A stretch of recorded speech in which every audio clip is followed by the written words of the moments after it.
This is the Fantasy Football Unlimited podcast with your host, Kevin Murray.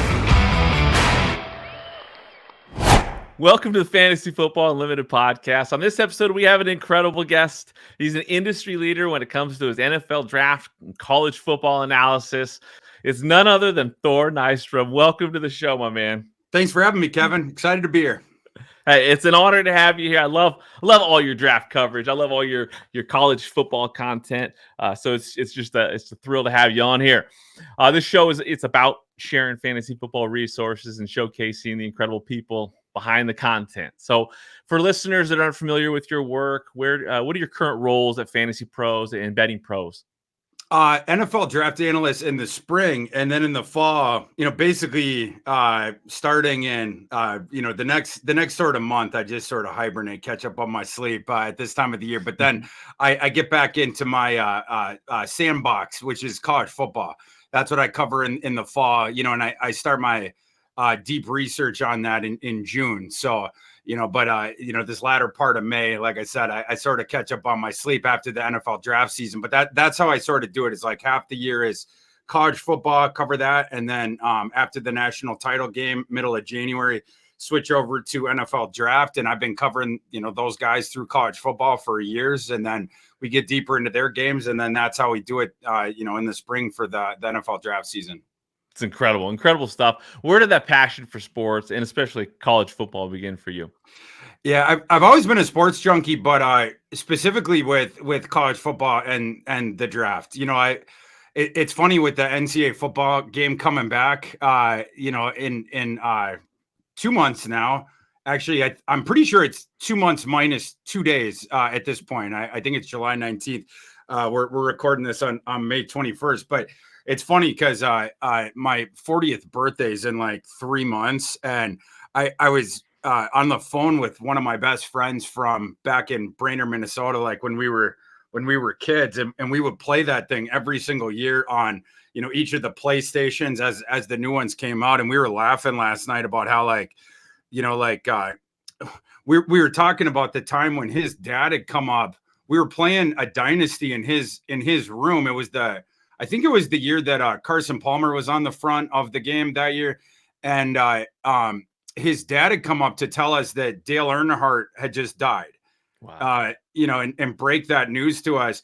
And, but like you could go through the years and a lot of different things that sort of happen, it's like could tie it back to, sports or playing the NCAA game or games that we were watching. And, not that, we were just sort of talking about people thought that we were going to, grow out of that game. But little did they know that, months before our 40th birthday, that there's nothing in the world that we're looking forward to like this game coming out that we have been deprived of for the last decade plus. Cause the last time that it came out was in the summer of, 2013, because NCAA 14 was the last one, but it's like a year in advance is when they say the date. So yeah, it's been a long time coming and super jacked about that. But yeah, to answer your question, it's right from the get. My mom jokes around with me because she says, when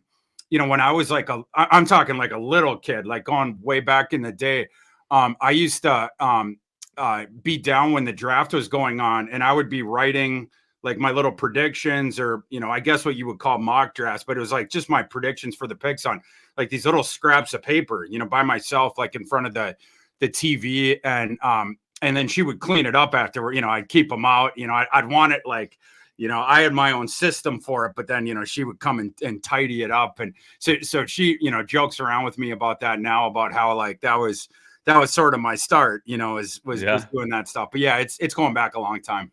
That's awesome. Yeah, and that's pre-primetime draft, right? That's Saturday, Sunday draft, probably, yes. Right? Yeah, I remember that. Yeah, me too. I mean, growing up, like Saturday, Sunday, that draft, I would always tell friends, and I'm in, elementary school, junior high, I'm like, second to Christmas, this is the best day of the year.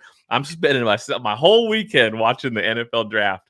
And no one else seemed to care, but like that to me, that was so much fun and so special. All the stories, all the excitement. So I can see, I can relate to that, that excitement, that appreciation for for the college football entry into the NFL. Such special times. And I love the stuff with the video game because, like, have you ever been more excited to play this game, right? Like, it's so cool. I remember going back to, I was in college. I had a friend that was playing wide receiver at Brown University, and I could play with him in a video game, right? And I'm like, this is the coolest thing in the world. Like, so I love the idea of college football, and some of these highlights coming out, the previews for this, the trailers for this game. I mean, it's going to be pretty darn special. I love it. I love it for you because I see your excitement for it, and someone who loves passion, has such a passion for college football. Like, I can't wait for you. It's fun to see everyone so excited for it. Yeah, it's going to be fun. Like, I mean, legitimate sicko. With the 14 game, just speaking to the level of sicko, and I'm not proud. Like, let me just say that from the start. But like, we played that 14 game for a decade. We only had to stop. It was like I think it was like a year and a half ago, because the servers had gotten so bad. They were basically chasing us off. Sony was. There was a website where you could do the recruiting of your online dynasty, because we had still a group where well, first of all, there was a dedicated group outside of us that was updating the rosters every year for the NCAA 14 game. So they would put the new rosters every single year. You could get them on the forums, right? There was some forums out there that existed for this, so you could download the new rosters. So every single off season, we would begin a new online dynasty with this group of guys that we had. We had a group me thing. That's how we'd do 3-day advances.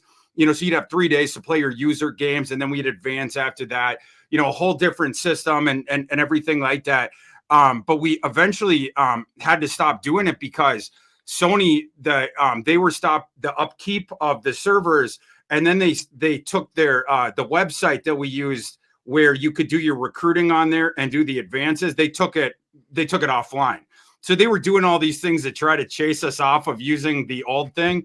I think they were trying to encourage people to play like Madden on the new systems, and we were like, we don't want to. We just want a new NCAA game, and obviously, they felt like they couldn't do it at that time. But I ended up breaking 3 different PlayStation 3s over the decade, right? Because I was only playing that game for a decade and online against, this group of guys that we had accrued to play these online dynasties. And then I think I broke 4 different discs of NCAA 14.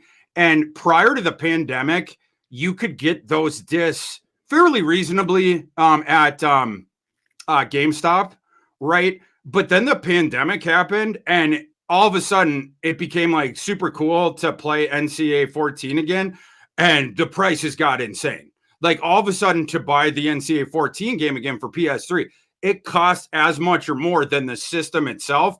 Wow. So then all of a sudden, me and my buddies, we started hoarding the copies.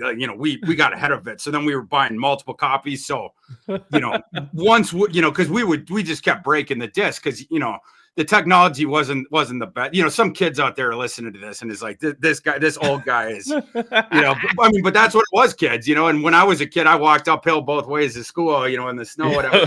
For sure. Yeah. But that's the way it was. But this new game, like, we're so jacked for it. The old one, you could only do, I think it was either 10 or 12 guys that you could have in the online dynasty, for the, dudes or whatever.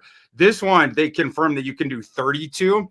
And so we're already talking about, with this little group we have, of how we're going to do it, and are we going to, will they be put across 2 conferences, or are we going to let people go across the 4 Power 4s?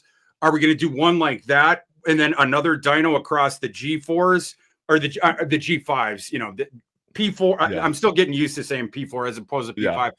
And then one of the great brainchild ideas that one of the people in the group tossed out, which I'm absolutely going to do, is, well, for one of them, it's going to require that the people in the dynasty also have the new Madden game, which I know that not everyone will do. But for this one, you will have to have the Madden game as well.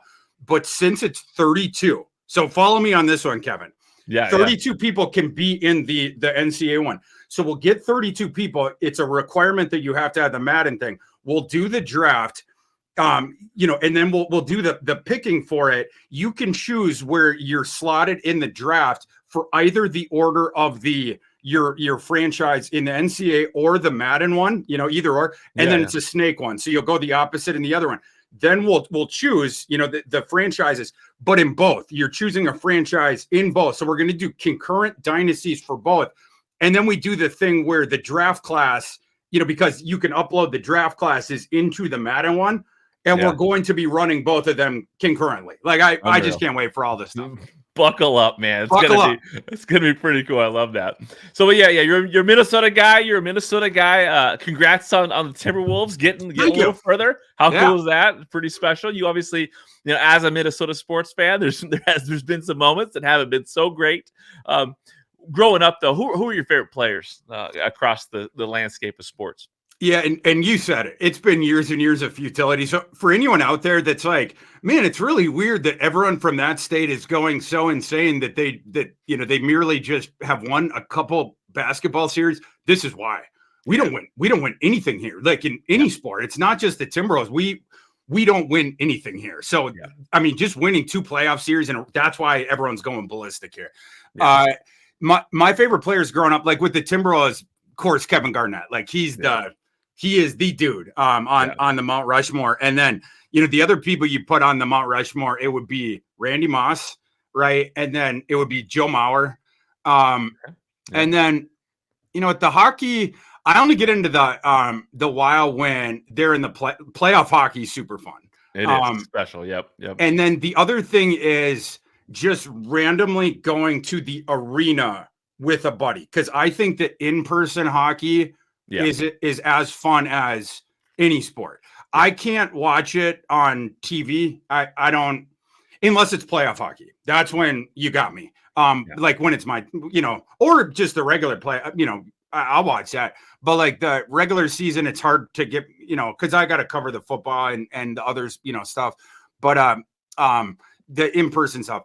But like I don't really have a person, but I would also put like Chris Carter up on that thing. Okay. But like those are my dudes for like my childhood. Is like that's my Mount Rushmore. No, that's cool. And I can relate to what you said about, winning a couple series. People don't get it. Like I'm a Mariners fan in Seattle, right? So they win a wild card series last year, and it's like, or 2 years ago, and it's like, what in the world? This is the greatest thing ever. So I get it. What was the biggest heartbreak though, as a Minnesota sports fan, like in your life as a fan? Oh God. How much time you got? The absolute biggest one was the 98 NFC Championship game against the Falcons, because that was the one where we had the best team. Like just objective. That was the team that should have won the Super Bowl. And I almost like bringing up the name Gary Anderson.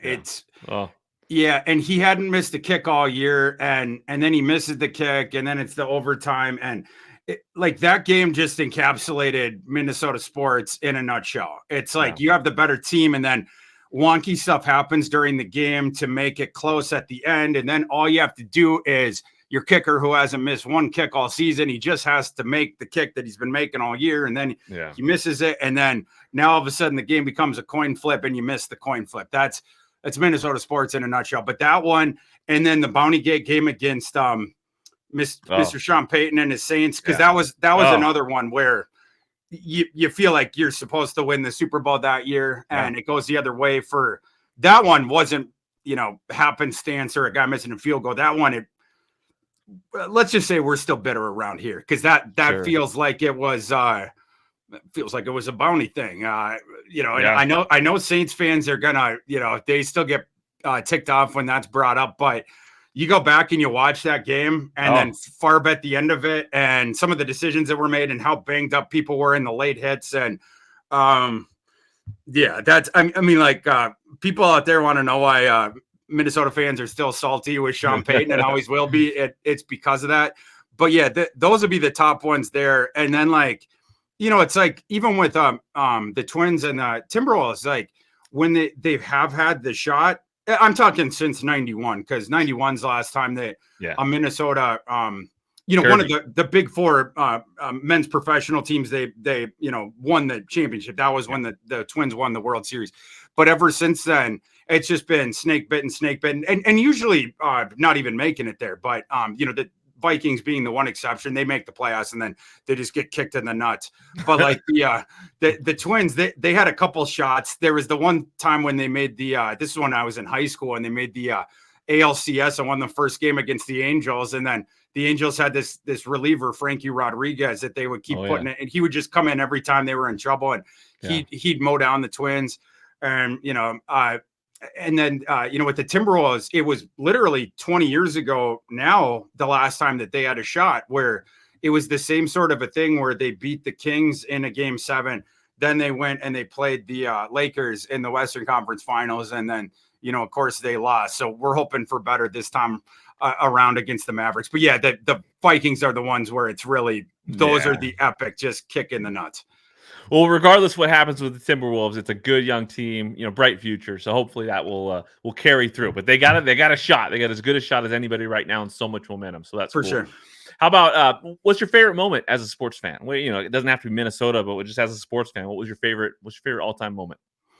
The 98 team before that last game. Okay. Because it was so much fun. Like I think that year before then, they broke the record in the regular season for most points scored, and it was the most fun offensive team that I've ever watched. It was just, that offense was impossible to stop, because you had the rookie year Moss, and then you had Randall Cunningham, who was the perfect downfield thrower. I comp from this rookie class, I comp Jaden Daniels to Randall Cunningham, because it's the same thing of like the similar frame, and then you have that feathery downfield touch. And that year you had the perfect guy on the receiving end of it. And then Carter. So you got the spacing of, defenses realize immediately, like you had the game when they faced, like the Cowboys, for instance, and it was like, what was it? 3 catches for Moss for like 180 yards, 3 touchdowns or whatever it was. Yeah. If you didn't keep the 2 safeties deep and then, give the help over the top, Moss, it just lollipop it to, it was free touchdowns. So you had to do that to prevent that. Well, what happened when you did that? Now you had one of the great intermediate receivers in the history of the NFL, Chris Carter. He had all this space to work with, right? I mean, you have to pick your poison. So now he got to do his thing in single coverage, and so then he got to do his thing. And then also you couldn't load the box or, even any extra resources against Robert Smith.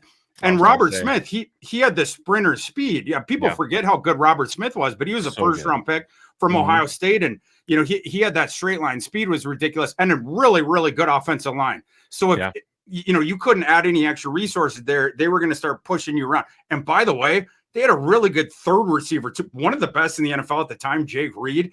It was just impossible to stop that offense. And Randall Cunningham obviously was fabulous that season. So that entire team that season would be my favorite. Yeah, no, that makes a ton of sense. And for the youngsters out there, this wasn't Eagles Randall Cunningham running around. I mean, this was like, mature veteran Randall Cunningham who could just sling it. Like, so I love that phase of his career and how, that team, you're right, that team was incredible. I was going to say Robert Smith, because he's a guy that most people, of the younger generation don't even know, because he played such a short period of time. He walked away at the top of his game, but that guy could play. That guy could run the ball. So special team, terrible that it didn't work out. They should have won the Super Bowl. They would have beat Denver. So that's a rough one. I get you. But again, with sports, it's not always getting the championship, right? You enjoyed that journey, that season. I'm sure there's all kinds of memories you have tied to that season. So that's what sports is all about. When did you discover fantasy sports? Early, very early. In fact, so early. So early, I did I was running leagues and I don't know if you're the same on this, but I was running leagues back in middle school with my friends before the internet, I'm sorry, not before the internet, but before the internet, you could do the put your leagues on there. Like before Yahoo kind of hit the ground. Exactly. Yeah. Yep. And so this was because I remember, I'm trying to remember when I think the first time like I was aware of the internet, it had to be when I was in like maybe 5th grade or something like that. And then like when I was in middle school, maybe now it was like dial tone and stuff like that. But you still couldn't really get like your leagues on there. I think that was more like when I was like in maybe 9th grade and then going into like 10th grade. But I ran, I remember this was in like 6th, 7th grade. I had my father get me a subscription to what was that thing called? The USA Today, the baseball weekly. Yes. Yep. Because in the back of it they did the stats for the guys for every week. Sure. Yeah. And so me and my buddies, we did a baseball, like a draft before the season, and then they would have to call me or tell me in school at the end, at the end of the school year, if they were going to do a lineup change. And then I would hand calculate the stats every week. Now it wasn't super deep lineups, right? Like, but it was, I don't know if everyone had like, in their starting lineup, it was maybe like 3-4 pitchers and then, 5 hitters or like something like that. But anyway, I would calculate it. And then there was like a points for everyone. And then you play one opponent each time. And, maybe there was 6 or 8 guys in this. But yeah, I mean, and I would do that. And I did that for a couple of years. And then we figured out how to get the thing online. And it's funny because me and my buddies, we still play from Brainerd. We still play in a league. Now it's on CBS. We've been doing this for years. I'm no longer good at fantasy baseball because I cover football so close. Most of these guys, I made a trade in our league a couple of days ago because I needed a shortstop because I have what's his face, Trevor Story. He got injured, and then my other backup guy, Tim Anderson, I guess he had gotten injured. And so I didn't have anyone to play shortstop. It's like this super deep league. And so then I had to trade for someone. Well, now it's getting to the point where I don't know the guys. I don't know them. So I'm lucky that at Fantasy Pros, because I'm an employee, like, of course I get all the tools for free. They give me the login or whatever. Yeah. So I can just go on there and they have like the trade finder and stuff. So, you sync your league and then I just tell it to find me the trades. And so then I'm just offering my buddies, like I'm using that as my sort of, thing or whatever. I would be lost without it for baseball, right? Like for football, it's still like it's my take. I'm running it with my stuff, but like that thing's a lifesaver for me with the baseball thing. I love that. That's just a perfect natural plug for Fantasy Pros right there. Great product, great feature, right? Yeah. That's cool. So what did you even know fantasy sports existed, or did you just kind of create the game yourself? No, I don't know how I became aware of it, but it was sometime like around then, like when I was a kid, and like it was like, oh, this is cool, right? Like I wanted to do it, but it, at that time, this, again, right before you could do it on the internet, the only way you could do it was like those home leagues. Yeah. And there's people listening to this right now that don't even know of that era. Like they don't even, know of the existence of like a reality like this, but like, that's what it was like pre-internet. Like you had to do home leagues. I almost missed that in some ways of like, you have all your buddies over and then you did the draft like that. And what I don't miss is you had to hand calculate the stats and then, that sort of stuff. But I do miss the drafts, in person and stuff. I want to get a league together this year, this summer, a college fantasy draft probably, but in Minnesota, like people around here. Sure. But yeah, just to sort of harken back to the days of like the live drafts. But yeah, I don't know. I don't, but like it was like out there, the fantasy stuff. I don't know. I must have seen it somewhere. Yeah. Well, I mean, that's the cool thing that you say, like, bringing people together. Like, those are dedicated people playing fantasy at that time, right? On paper, I did that back in the day, and it was some great memories. So you're right. Like, I think nothing's better than having that live draft. So if you can get together a group of people, in your town, live and local, I highly recommend that. Is there a league that you have right now that you consider your primary main league in fantasy, like football? Oh, for football, I don't know about main one. Like I'll play in I play in the fishbowl one every year. We have a work one every year, and then I play in I'll do like some of the uh like I do some of the guillotine leagues. I'll do some of the like the higher one was I did some of the was like the higher buy-in ones. Oh yeah, high stakes stuff. Yeah. Yeah, and then I was in some dynasty ones too. The issue is for me with the doing too many of the NFL ones, I've had to really par back in recent years because with my job on the college side, I get so into college during the fall and my college leagues and my work with the college stuff, the college betting against the spread, running my numbers. That's like my world in the fall. And so there was weeks where I was even forgetting to set my lineups in the NFL.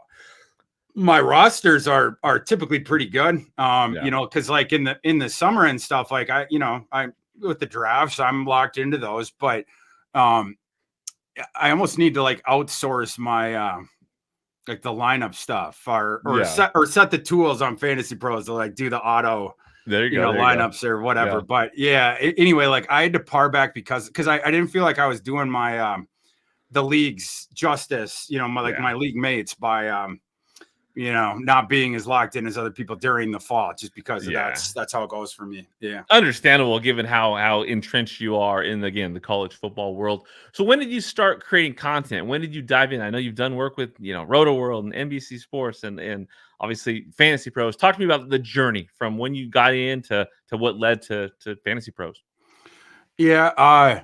So out of undergrad, I went to Kansas, and then after Kansas, I interned at MLB.com for a year, and with covering the Twins. I was the second to the last year that they were in the Metrodome, and then through that's how I got my job at NBC Roto World.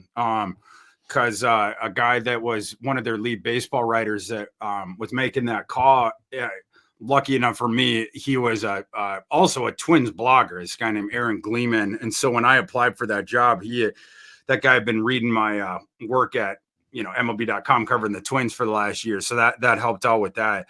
And so then, that's how I got my foot in the door there. And I was doing part-time baseball there at Roto World for like 5 years, including through because I also had gotten into I got into grad school then. So I did 3 years of grad school. I was still doing the part-time, that's where I started out doing the part-time with NBC. And then I taught for a year in China after that. I still did it there. The clock was flipped when I was in Chongqing, China for this year.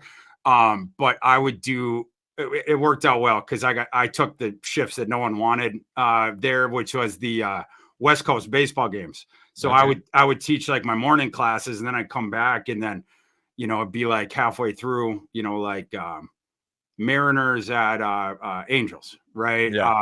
And so then I could catch the end of that one, and then write those ones up, where it would be like because their noon would be like midnight in Central Time, I think is how it like worked out.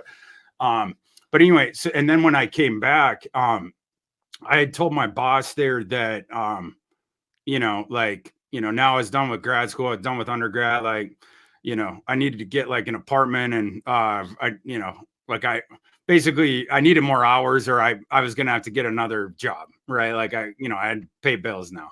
And so anyway, he said, well, we're trying to ramp up a different section. I can get you more hours if you don't mind working, switching to the college football NFL draft section. I was like, oh boy, here we go. I was like, sold, my man.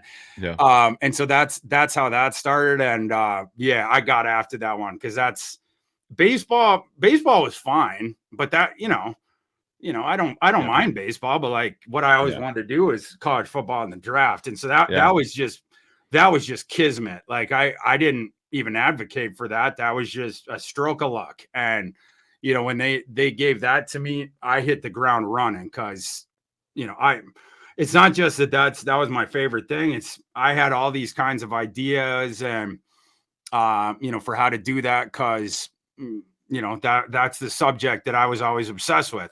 So there was all these different things. I've been reading it for years, and I always wondered different things like why doesn't people do this or why is it done like this and then all of a sudden I had the opportunity, and so it's like, well, I'm just going to do it.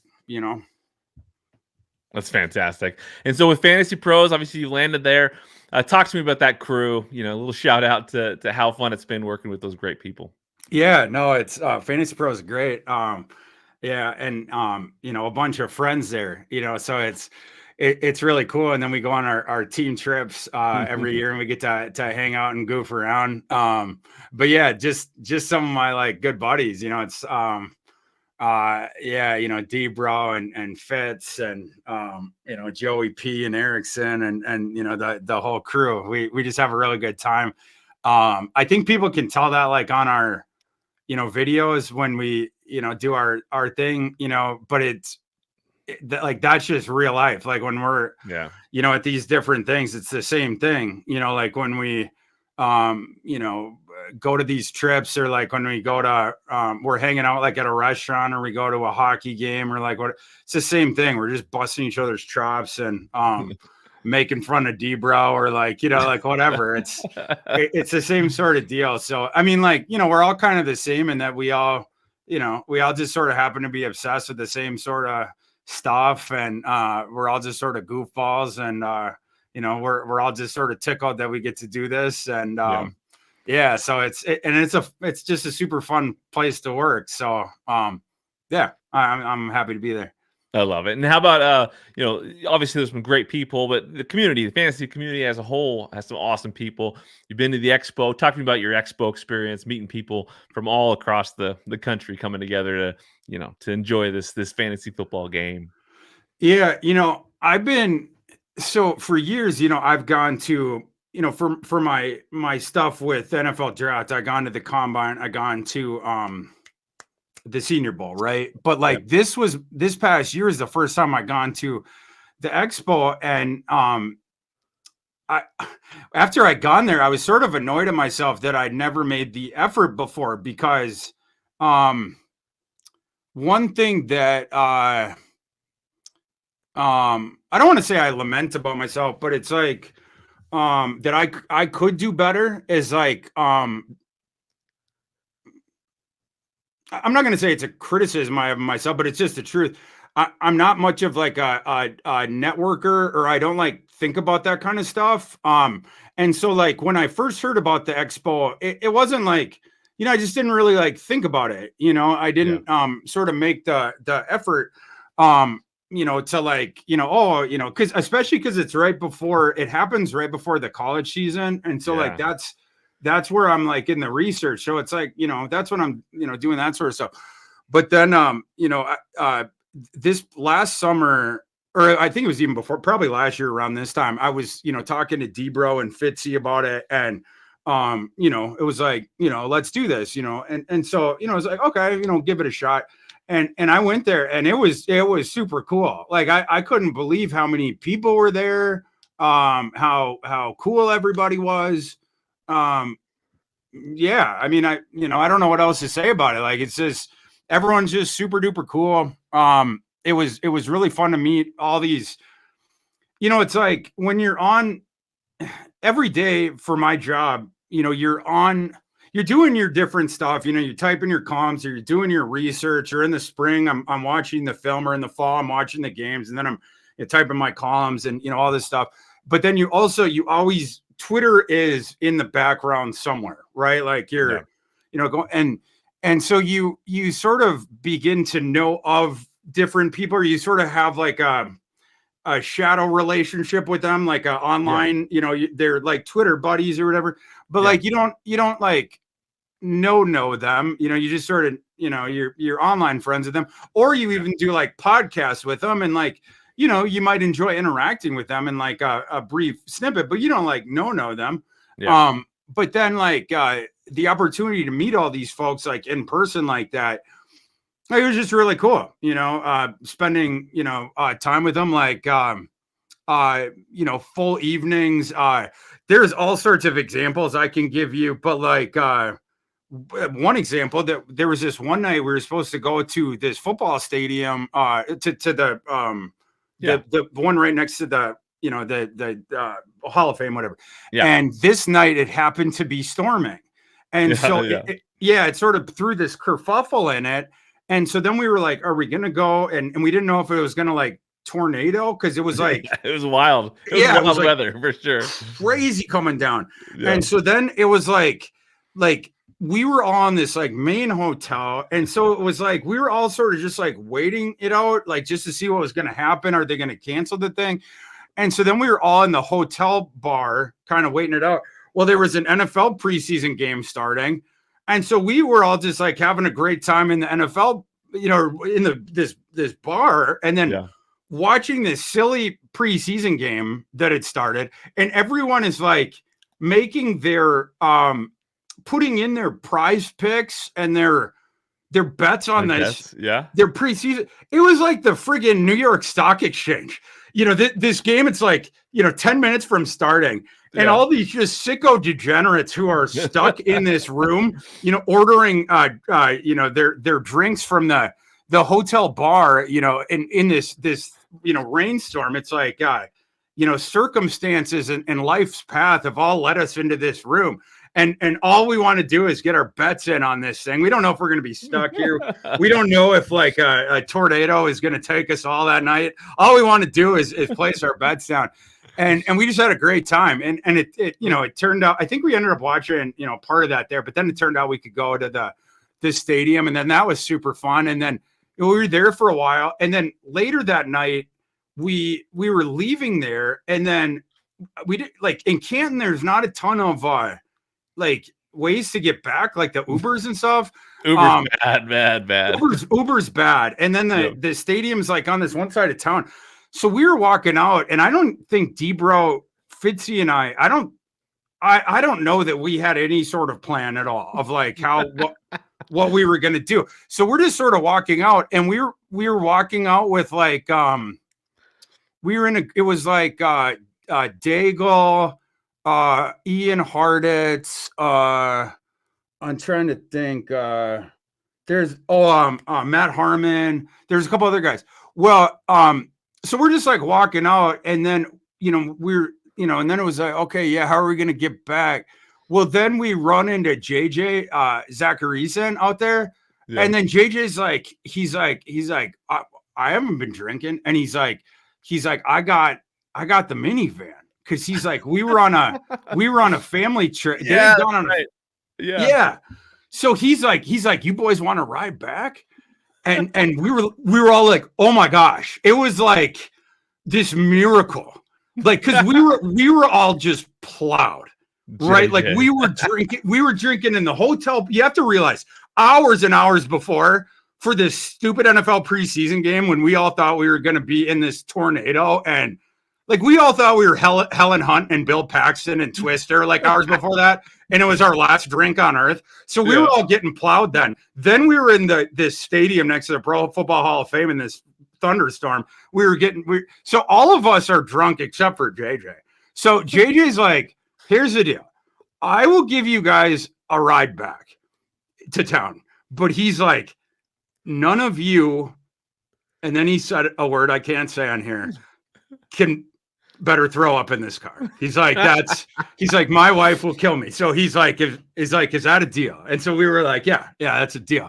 So anyway, and then we get in the thing, and we're all, there was a lot of people in that car. It was like a clown car in that van. And so he got us to this other bar, and then it was like a sketch comedy show in there, because then people were just making one crack after another about JJ's, family this minivan.